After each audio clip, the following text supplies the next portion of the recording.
Allez, bonjour, merci d'être avec nous pour ce nouveau numéro de Valeurs ajoutées sur Boursorama. Aujourd'hui, on parle de la volatilité qui pourrait bien s'installer pour de bon, possiblement, cette année sur les marchés. Bonjour Nina. Bonjour. Nina Majstorovic, à l'évidence, encore une fois, on a plus de volatilité depuis le début de l'année. Ça nous change de 2021.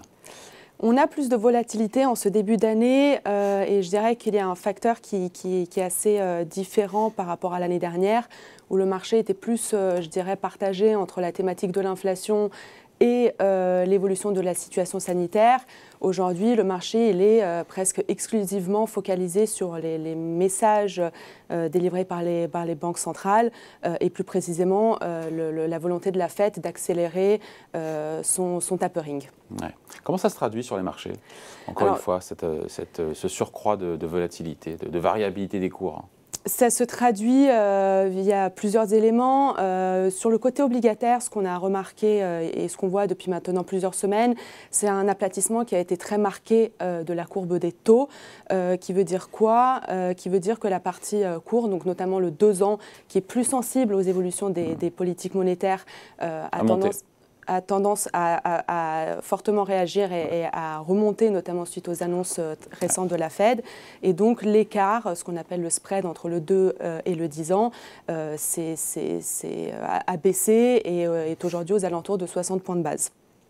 On a eu également du côté plus européen un Bund, donc le 10 ans allemand, qui est aujourd'hui en territoire positif, ce qu'on n'avait pas vu depuis le premier semestre 2019, et le 2 ans allemand également qui est au-dessus du taux de dépôt de la Banque Centrale Européenne, une première depuis 2015. Voilà, et pareil pour les OAT françaises, on est quasiment à 40, 45 points de base. Ça c'est pour les taux, pour les actions? Pour les actions, ce qu'on constate, c'est effectivement une rotation qui est assez forte. Si on regarde en Europe, par exemple, les indices, donc le MSCI Europe Value par rapport au MSCI Europe Croissance, on a vraiment un écart de performance qui est assez fort, avec la value qui est en territoire positif aux alentours de 3% depuis le début de l'année, tandis que la croissance est largement dans le négatif. Alors que c'est le contraire avant. C'était le contraire avant, et d'ailleurs même si on le regarde plus d'un point de vue sectoriel, on a l'énergie qui surperforme les valeurs technologiques, et typiquement aux États-Unis, si on regarde le Nasdaq, il clôture le premier mois de l'année dans un territoire négatif de 9% et il signe donc le pire mois de janvier depuis 2008. Ouais. Ça c'est pour le côté rétroviseur et c'est important pour savoir où on va, de savoir d'où on vient. Maintenant tout porte à croire, tout concorde, tout pousse à ce que cette volatilité peut-être s'installe cette année dans la durée. Alors, la volatilité pourrait perdurer cette année pour plusieurs raisons. La première, c'est que le marché sera clairement dépendant des données macroéconomiques et notamment des chiffres d'inflation qui seront publiés dans les semaines et les mois à venir. Et d'ailleurs, on l'a constaté très récemment avec la publication des chiffres d'inflation en Allemagne qui sont sortis au-dessus des attentes. On a un marché qui a très immédiatement réagi à ces nouvelles et qui aujourd'hui s'attend à une première hausse des taux de la part de la Banque Centrale Européenne dès cet été. Ça, c'est le premier élément. Donc, l'idée, c'est de dire que le court terme, il sera très difficile à prévoir puisqu'il restera très dépendant des données macroéconomiques. Oui. Le deuxième facteur, c'est que même si on a pu voir une correction ces dernières semaines sur les marchés, que ce soit sur le crédit que les actions. Les niveaux de valorisation, c'est ça? Les niveaux de valorisation restent toujours élevés. Si on prend l'exemple du S&P et qu'on regarde le ratio de PE, qui est le ratio qui indique le niveau de cherté des marchés qui est le plus communément utilisé, en 2021, ce ratio-là s'affichait aux alentours de 35 fois les bénéfices.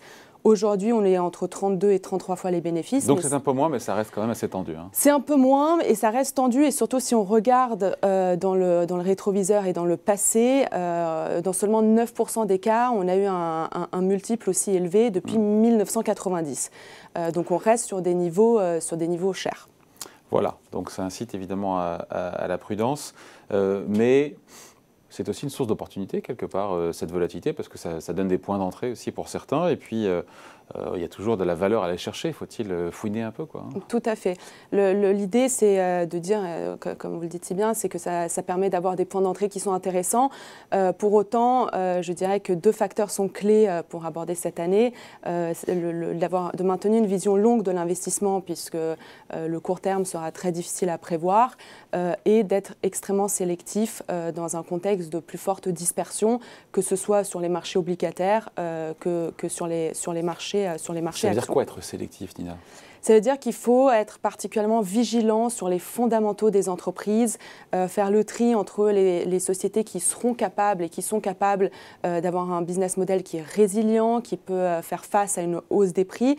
Il y en a, c'est le cas d'entreprises comme Coca-Cola, qui a une image de marque assez forte, c'est le cas également de Diageo.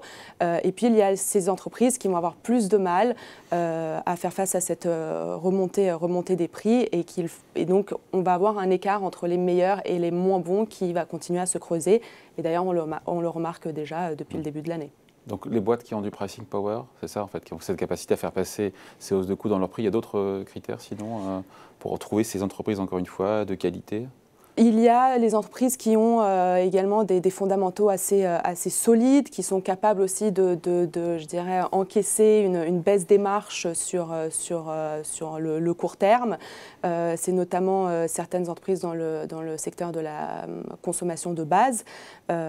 Mais l'idée, c'est qu'il faut absolument donc regarder au cas par cas, ce qui change un petit peu par rapport aux années précédentes. Voilà, donc le retour de la volatilité qui pourrait bien perdurer cette année. On comprend mieux pourquoi. Merci Nina Majstorovic pour Tikehau Capital. Valeur ajoutée revient sur Boursorama.